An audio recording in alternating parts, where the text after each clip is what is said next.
이면 마가복음 11장 1절로 11절까지의 말씀입니다.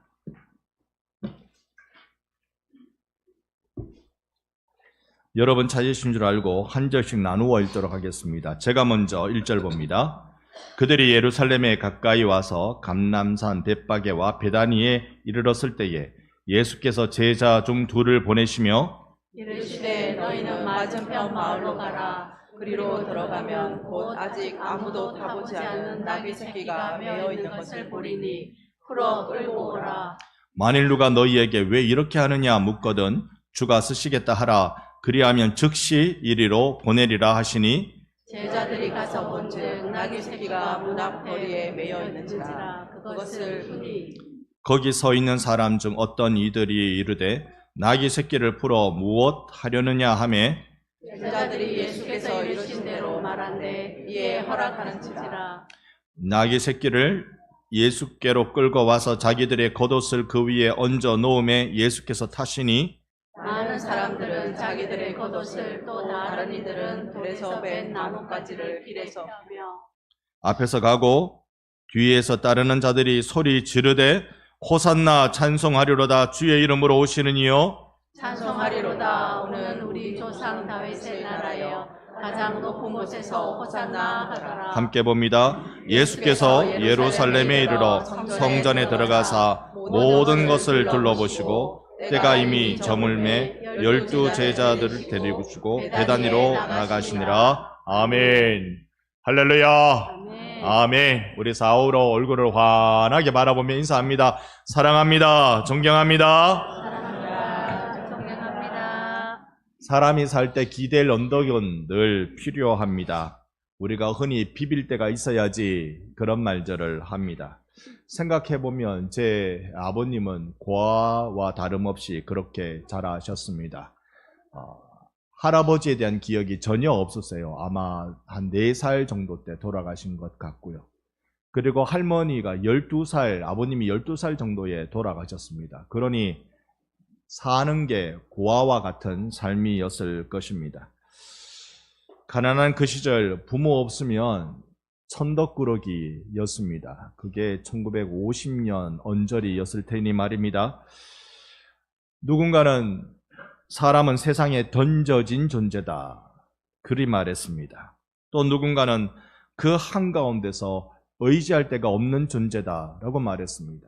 그렇습니다. 우리 사람은요, 세상에 던져진 존재고 의지할 데가 없는 존재입니다. 우리가 할 수 있는 건 그저 외마디 비명 외치는 것밖에 없을 터입니다. 오늘 본문에는 이 외침의 비명 소리가 있습니다. 그러니 우리 같이 이 본문의 현장으로 성경 속으로 함께 들어가 봐야 되겠습니다. 오늘 마가복음 11장은 마가복음 전체의 꽤나 결정적인 전환의 장입니다. 외걸음과 하니 갈릴리 사역을 다 마치고 이제 예수님께서 십자가 지시러 예루살렘에 입성하시는 장면이기 때문에 그렇습니다. 예수님의 공적 등장은 오늘 본문을 마지막으로 하게 됩니다. 이 마지막 일주일, 흔히 우리가 고난주간이라고 이야기하는 이때에 예수께서 알려주시는 구원의 소중한 장면들을 우리는 이제 앞으로 몇 주간 살펴보게 될 것입니다. 그 내용 중 우리가 먼저 1절에서 11절을 읽었는데요. 다시 1, 2, 3절을 교독할 때 한번 나누어 봅니다. 그들이 예루살렘에 가까이 와서 감람산 벳바게와 베다니에 이르렀을 때에 예수께서 제자 중 둘을 보내시며 이르시되 너희는 맞은편 마을로 가라. 그리로 들어가면 곧 아직 아무도 타보지 않은 나귀 새끼가 매여 있는 것을 보리니 풀어 끌고 오라. 함께 봅니다. 만일 누가 너희에게 왜 이렇게 하느냐 묻거든 주가 쓰시겠다 하라. 그리하면 즉시 이리로 보내리라 하시니 아멘. 주가 쓰시겠다? 어떻게 쓰실까요? 예루살렘에 예수님께서 입성하는 중이십니다. 사람들은 이미 예수님을 영웅시하고 있습니다. 그분이 보여준 기적, 그분의 외침, 사람들은 예수가 어떤 분인지 자신들의 마음이 온전히 사로잡혀 있었습니다. 민초들을 위한 끊임없는 긍휼, 배고픈 이들을 향하여서 하늘문 열어서 내리는 양식, 그런 그분이 지금 어린 나귀를 타고 들어오고 계십니다. 예루살렘 입성, 사실은 이것은 입성이라고 말할 때는 개선 장군의 행렬을 생각하기 마련입니다. 그렇다 그러면 명마를 타고 들어오는 것이 당연할 텐데 예수께서는 어린 나귀를 타고 들어오고 계십니다. 주님이 어떻게 쓰실까? 어떻게 쓰실까? 여러분, 언어의 전달은 지역에 따라서 의미나 또 그 뜻을 알기가 어려워질 때가 있습니다. 서울에서 한번 물은 적이 있습니다. 제가 신대원 다닐 때 서울에서 발통을 아느냐 질문이었습니다. 여러분, 발통 아세요? 우리는 다 압니다. 그런데 서울 사람들은 모릅니다. 발통이라 그러니까 이해를 못해요. 그래서 타이어를 경상도에서는 발통이라고 부른다고. 차 바퀴를 발통이라고 부른다고. 그러니 그날 수업 시간은 다들 깔깔깔 넘어갔습니다. 언어의 정확한 의미를 파악하는 것은 그 지역에 따라 시대에 따라 어려울 수가 있습니다. 오늘 이스라엘 백성들이 예수님이 입성하실 때, 어린 나귀를 타고 입성하실 때 그들이 오해하고 있었던 것은 무엇인가 한번 엿보아 보도록 하겠습니다. 7절과 8절을 한번 교독합니다. 나귀 새끼를 예수께로 끌고 와서 자기들의 겉옷을 그 위에 얹어 놓음에 예수께서 타시니 많은 사람들은 자기들의 겉옷을 또 다른 이들은 들에서 벤 나뭇가지를 길에 펴며. 이 장면이 여러분 무엇과 같습니까? 예수님이 타신 것은 어린 나귀입니다. 아무도 타보지 않은. 여러분, 이건 왕이라기보다는 농부가 끌고 다니는 짐승이고 영광이라기보다는 정말로 민망한 모습에 가까운 모습입니다. 사람들은 여기에 환호한다고 하지만 환호만 한 게 아닙니다. 자기의 겉옷을 길 위에다 쫙 펼쳐놓습니다. 겉옷이 어떤 것입니까? 당시에 전부 다 원피스 옷을 입고 있는 거죠. 하나로 옷을 몸을 돌리면서 입고 있습니다. 밤에는 이불이 되고 마지막 재산이 되고 자신을 지키는 보호막이 되는 것이 이 옷입니다. 이 옷을 쫙 펼쳐놓았다. 그러면 우통 벗었다 이 말입니다. 여러분, 이 상황이 그저 환영하는 동화 같은 낭만적인 상황이 아니라는 걸 말씀드리고 싶습니다. 누군가는 들에 가서 나뭇가지를 베어 옵니다. 미리 준비된 행사가 아니지요. 즉흥적으로 착착 베어서 그 나뭇가지를 들고 외칩니다. 계획된 신앙의 모습이 아니라 더는 참지 못하는 몸의 반응이라는 것입니다. 더 이상은 참을 수가 없다. 더는 못 살겠다. 이 험한 세상 한번 예수와 함께 뒤집어 보자. 이게 예수 앞에 선 군중들의 모습입니다. 왕처럼 보이지 않으시는 왕이시나 가장 왕의 모습을 하고 계신 장면이기도 합니다. 웃음거리가 될 만한 초라한 모습이지만 가장 위험한 도전을 시작하는 지점이기도 합니다. 이 장면은 동화 같은 모습이 아니라 비극의 문턱을 넘어서고 있는 중입니다. 아이들이 좋아할 그림 같은 모습일 수는 있으나 로마는 여기에 못내 불편한 장면입니다. 이들의 단호한 외침을 한번 들어보시겠습니까? 9절에 보면 앞에서 가고 뒤에서 따르는 자들이 소리 지르되 호산나 찬송하리로다 주의 이름으로 오시는 이여. 10절에 찬송하리로다 오는 우리 조상 다윗의 나라여 가장 높은 곳에서 호산나 하더라. 그들은 소리 지릅니다. 호산나라고 소리 지릅니다. 우리가 지난 금요일 기도회를 하면서 호산나 호산나 박수치며 찬양했습니다. 이 호산나라는 외침이 우리에게는 찬양의 가사로 익히 알려져 있습니다. 발통처럼 그 언어의 의미가 정확히 전달되는 것은 그 말의 처음 모습으로 갈 필요가 있는 것입니다. 호산나라는 말의 뜻을 보면 이러합니다. 그 말은 호사 더하기 나라는 건데요. 이 호사오, 야샤라는 이 말은 여호수아를 부를 때 그 이름과 어원이 같습니다. 구원이란 뜻입니다. 그러니까 구원하다, 살리다.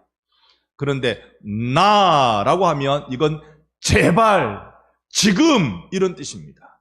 여러분, 그러면 이 두 개가 합해진 호산나는 시편 118편에 사용되어진 이 호산나는 쉽게 말하면 제발 지금 살려주세요라는 외침이란 말입니다. 근엄한 박자에 맞추어서 오케스트라에 맞추어서 그 악기 소리와 더불어 합창단의 웅장한 호산나라고 외치는 그런 노래가 아니라 목매어 한스러워 외치는 그 비명 외마디가 호산나라는 말입니다. 저들은 시편 118편을 지나 천년의 세월이 더 지나 지금 예루살렘에 입성하시는 예수님을 향하여 크게 함성 지르고 있지만 그것은 노래가 아니라 예수님 귀에는 실상은 외침으로 들려진 거지요. 제발 우리를 구해 주십시오. 우리는 지금 중요한 대목을 보고 있습니다. 말의 속마음과 상관없이 예수님은 지금 이 외침을 어떻게 듣고 계실까? 예수님은 어떻게 하고 계실까? 예수님은 명마를 타고 가는 장군이 아니라 초라한 어린 나귀를 타고 예루살렘에 들어가시는 그런 왕이십니다. 죽겠다고 아우성치는 민초들의 그 고민스러운 말을 듣습니다. 그리고 난 뒤에 예수님 무엇 하실까요? 11절 보고 계십니까?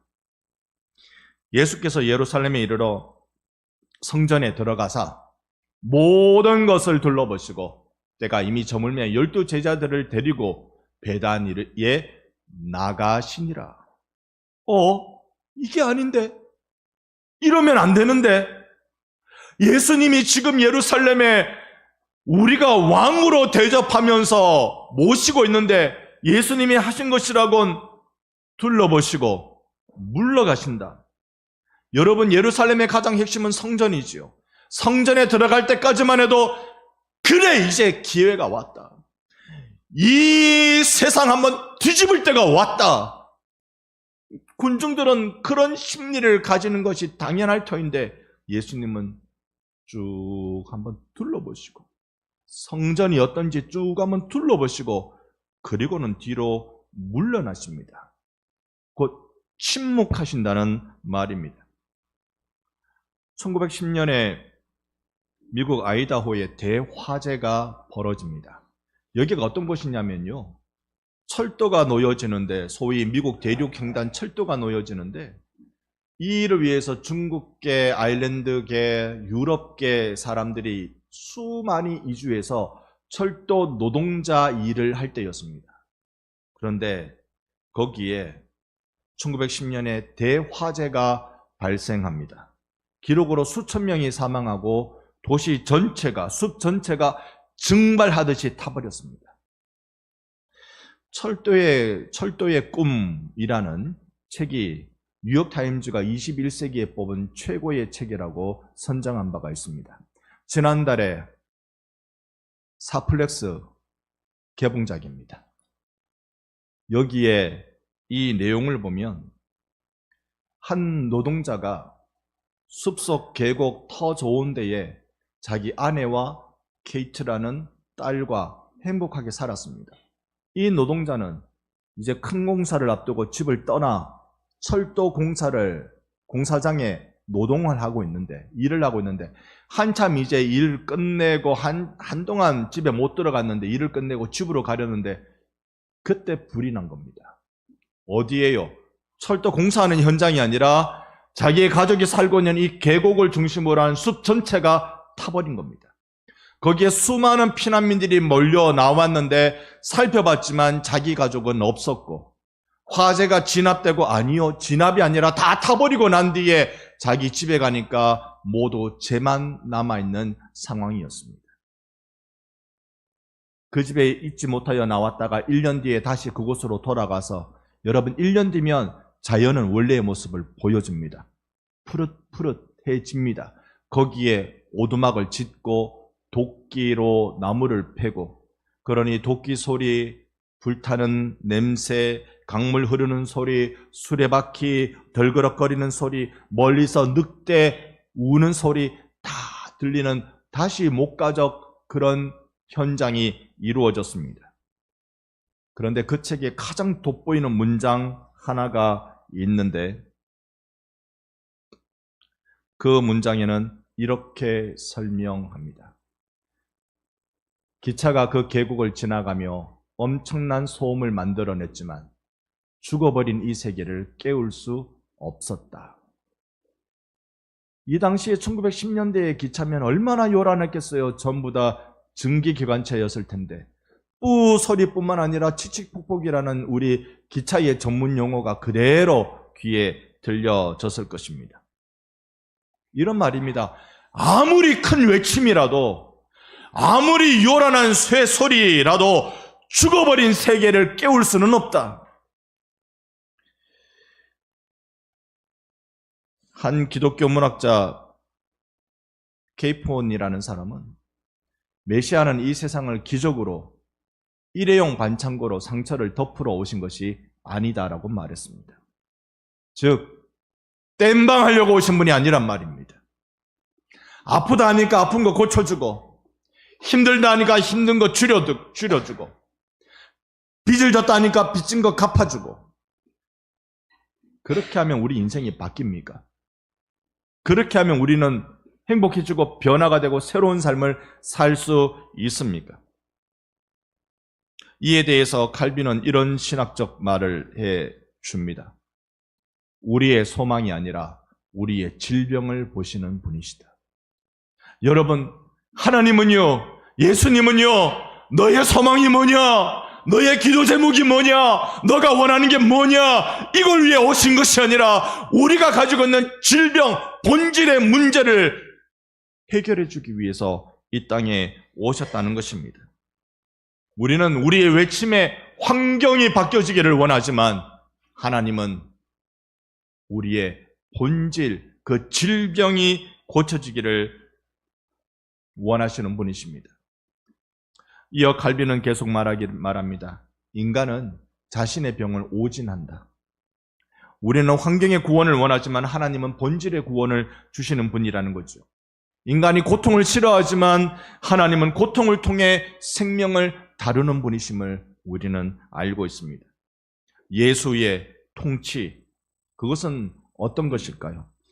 우리의 소원을 성취시켜 주시는 통치가 아니라 우리의 죽음을 통과한 생명의 통치가 바로 예수의 것이라는 말입니다. 나 죽을 것 같으니까 정말 하나님, 지금 제발 날 살려주세요. 이게 우리의 기도입니다. 그런데 하나님은 그 기도의 응답을 어떻게 하실까요? 아무 말씀 없으시게요. 아들을 내어주십니다. 예수님 나 좀 살려주세요. 우리가 반창고 하나 붙이면 될 것 같은데 이 반창고 하나 내 인생에 딱 붙여주면 이제 내 인생 문제 없을 것 같은데 제발 살려달라는 우리의 외침 속에 예수님이 보여주신 건 무엇입니까? 십자가에서 조용히 죽으심입니다. 아니 뭐하세요? 지금 나 살려주셔야 되지. 지금 이 심각한 내 문제를 고쳐주셔야 되지. 십자가에 올라가 죽어버리신다고요. 그러신다고요. 여러분 왜 그러셨을까요? 예수님은 나를 보시면서 반창고 붙이는 정도로 고칠 수 있는 나가 아니라는 걸 아셨기 때문에 그렇습니다. 예수님은 나의 희망, 나의 바람을 보신 것이 아니라 나의 깊은 내면에 도저히 사람으로 손쓸 수 없는 그 질병의 본질을 보셨기 때문에 그렇습니다. 여러분 고난 속에 나는 무엇을 보아야 합니까? 십자가 그 현장을 생명으로 우리는 직면해야 합니다.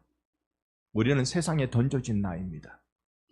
그 세상에서 의지할 데가 전혀 없이 홀로 서 있는 듯한 나입니다. 그저 작은 위로나 답답한 가슴 문제 하나 해결해 주는 것으로 내 인생을 살려내지 못하는 것입니다. 응급실에 한 환자가 찾아왔다지요. 피를 좀 흘리고 있었습니다. 환자와 보호자 생각에는 여기에 소독하고 반창고 하나 딱 붙이면 끝날 것 같았습니다. 그런데 의사가 퇴원을 안 시켜주는 거예요. 의사 하는 말이 이렇습니다. 지금 이 환자 이거 그냥 덮으면 이 사람 평생 절개됩니다. 지금 문제가 뭐냐면 뼈가 빠진 겁니다. 그냥 넘어져서 철가상으로 피 좀 난 게 문제가 아니라 뼈가 어긋난 겁니다. 그러니 이거는요, 두둑두둑거리면서 고함 지르면서 환자가 고함 지르면서 아프다고 그 엄청난 고생을 해야 그 환자가 몇 날 지나 걸을 수 있게 되는 것입니다. 십자가에 나를 대어야 합니다. 저는 이 연말에 더욱더 절실하게 깨닫습니다. 내 심령이 십자가에 대어져야 된다. 하나님, 나 이런 문제 있습니다. 하나님, 내 마음 아시죠? 하나님, 내가 이런 고민이 있습니다. 이거 풀어주시지요. 제 인생을 곰곰이 돌아보면 늘 하던 말이었습니다. 진짜 문제의 해결은 십자가에 나 자신을 대는 일입니다. 기차가 지나가도 그 마을을 깨우지 못하는 것처럼 나의 외침이 나의 삶을 바꾸는 것은 아닙니다. 예수의 침묵을 우리 묵상하십시다. 그 속에 나타나는 십자가를 보십시다. 그것이 나에게 새로운 세상을 만나게 해 주는 것입니다. 절규로 내 인생의 변화는 오지 않습니다. 오히려 침묵으로 내어주신 예수의 십자가가 내 인생을 바꾸는 줄 믿습니다. 직면하십시오. 내 삶을 다시 살아내야 하는 것입니다.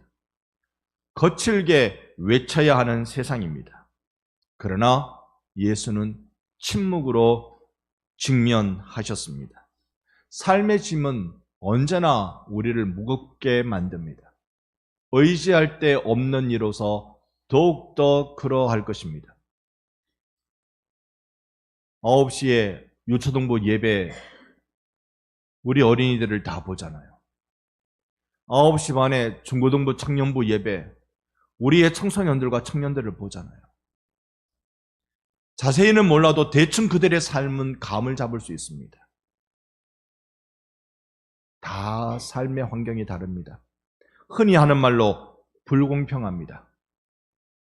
그들에게 각자가 너무나도 다 다릅니다.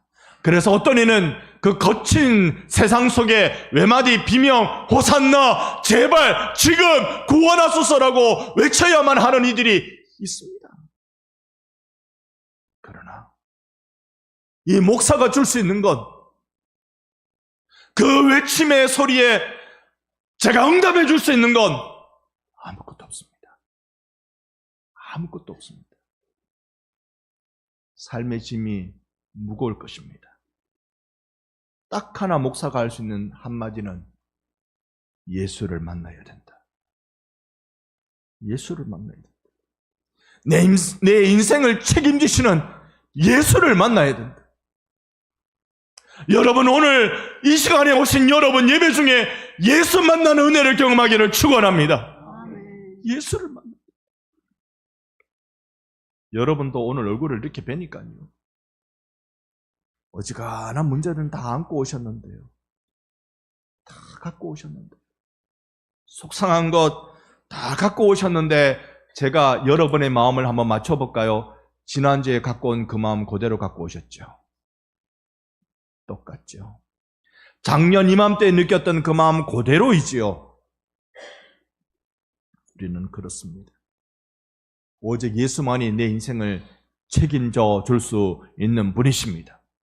믿음이라는 건, 신앙이라는 건 어렵게 생각할 것 아니에요. 주인을 바꾸는 일입니다.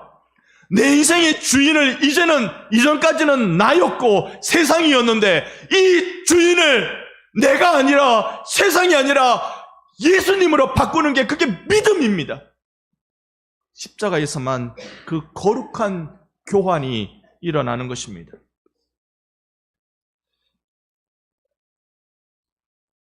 호산나라고 외칠 때 예수님은 물러나시고 십자가에서 죽으셨습니다. 예수님이 11절에 성전을 돌아보셨다고 그랬죠. 예수님이 왜 돌아보셨을까요? 요한복음 2장에 가서 보면 예수님이 참 성전임을 말씀합니다. 그러니 그림자 성전이 물러나고 참 성전이 들어오실 걸 예수님이 미리 보시는 거예요. 이 말 어렵게 드렸습니다만 쉽게 말하면 예수님 죽을 자리 보신 거예요. 내가 죽어야 된다는 걸 확인하러 오신 것입니다. 그 사랑에 나를 맡깁니다. 나 살리려고 죽기 위해 오신 그 예수님의 침묵에 나를 맡기는 것입니다. 삶의 짐은 여전히 우리에게 많습니다. 하나하나 꺼내놓으라 하면 여러분 제법 많으시지요? 아이고, 나는 내 가족이 너무 힘듭니다. 가족을 먹여 살리는 거 여간 일이 아닙니다. 이 가족을 건사하는 일, 정말 나는 내게 큰 짐입니다. 이건 모든 아버지들의 똑같은 말입니다. 나는 내 인생 금가 버린 것 같아서 난 너무 힘듭니다. 빚을 졌습니다. 하나님 빚 갚게 해주세요. 병이 들었습니다. 하나님 병 고쳐주세요. 하나님, 나는 이게 문제였습니다. 저게 문제였습니다. 풀어주세요. 이게 호산나입니다. 살려달라는 외침입니다. 그런데 예수님은 해결책을 달리 주셨죠. 마태복음 11장 28절 말씀을 잘 아는 이 말씀 우리 함께 읽어보겠습니다. 수고하고 무거운 짐진 자들아 다 내게로 오라. 내가 너희를 쉬게 하리라. 아멘. 예수님은 짐지고 무겁다고 아우성인 우리들을 향하여 일로 와. 다 이리 와. 오면 돼. 여러분, 예수님께 가면 우리의 짐이 없어집니까? 가족의 문제가 사라집니까? 빚의 문제가 사라집니까? 심각한 병의 문제가 해결됩니까? 예수님을 믿어도 가족의 문제, 빚진 것, 질병 그대로 남아있는데요. 그런데 예수님이 약속하신 게 무엇입니까? 내게로 오면 내가 너희를 쉬게 하리라. 짐은 그대로 지고 있는데 이 짐이 앉은 것만큼 가벼워지리라. 그렇습니다. 신앙생활이라는 게 이런 겁니다. 목욕탕에 한번 가시면 여러분이 탕 안에 들어가면 깜짝 놀라는 일이 무엇입니까? 내가 일이 많이 나올 줄 몰랐다. 이런 것일까요? 깜짝 놀라는 건 내가 이렇게 가벼웠나? 그 탕 안에 들어가는 순간 이 무게감이 확 줍니다. 저만 느끼는 감동입니까? 제가 알기로 달나라에 가면 우리의 몸무게가 5분의 1 이하로 내려간다 그럽니다. 그러니까 몸무게가 100kg인 사람이 달나라에 가면 20kg이 안 되는 그런 중력을 경험한다는 거죠. 예수 믿는 게 이런 겁니다. 본질의 질량은 변화가 없습니다. 이 삶의 무게, 삶의 짐 자체는 그 질량이라고 표현할 수 있는 이 짐 자체는 그대로 우리 따라갑니다. 그런데 그 짐을 지고 있는 내가 힘이 그만큼 안 드는 것은 그건 신앙의 세계입니다. 왜요? 예수께서 함께 줘주시기 때문인 줄로 믿습니다. 수고하고 무거운 짐진 자들아 다 내게로 오라. 내가 너희를 쉬게 하리라. 이게 우리가 경험하는 신앙의 본질이란 말입니다. 주님이 우리의 산성이고 주님이 우리의 요새가 되시는 분이십니다. 주님이 나의 힘이십니다. 그런 비결은 십자가 지신 예수께서 나와 함께 하시기 때문인 줄로 믿습니다. 우리 오늘 그 주님 앞에 나아가는 예배 드리는 중에 있습니다. 물론 여러분 짐이 많으시죠. 많은 짐이 가벼워지는 건 예수님과 함께 그 짐을 지는 것입니다. 주님 앞에 우리가 호산나라고 외칠 수밖에 없지만 침묵하시는 그 주님이 내어주시는 십자가 붙들고 인생, 하나님 나라를 누리는 인생으로 변화받는 우리 반성교의 모든 예배자가 되기를 예수님의 이름으로 축원합니다. 아멘. 아멘.